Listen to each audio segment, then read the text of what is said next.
आमदार रोहित पवारांच्या अन्नत्याग आंदोलनातील उपोषणकर्त्याला चक्कर आली।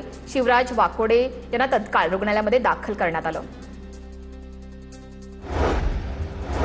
जळगाव विधान परिषदेत भाजपकडून चुकीच्या उमेदवाराला उमेदवारी, महायुतीचे अनेक नाराज नगरसेवक माझ्या संपर्कात, अपक्ष उमेदवार अनिल चौधरी यांचा दावा। वर्गात 80% लोक यांच्या उमेदवारीवरनं नाराज आहेत आणि सामाजिक गणित सुद्धा यांचं चुकलेलं आहे।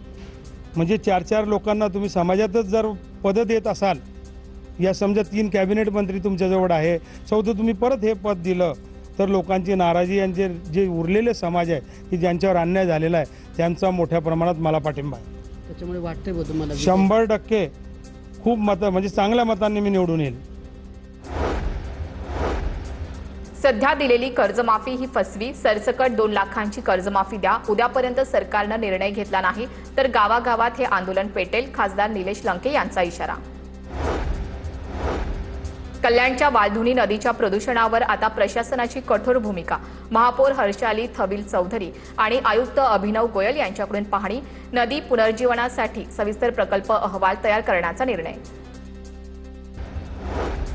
विरारच्या ग्लोबल सिटी परिसरामध्ये रस्त्याच्या कडेला सिमेंटनं भरलेला टेम्पो अचानक खचला।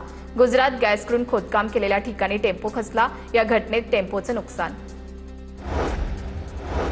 अहिल्यादेवी होळकर यांच्या 301व्या जयंतीनिमित्तानं ईश्वरपूर या ठिकाणी भव्य मिरवणूक, हत्ती, घोडे, उंट, ढोल ताशांच्या गजरामध्ये मिरवणूक। आमदार गोपीचंद पडळकर, माजी मंत्री अण्णासाहेब डांगे यांच्यासह समाज बांधव सहभागी।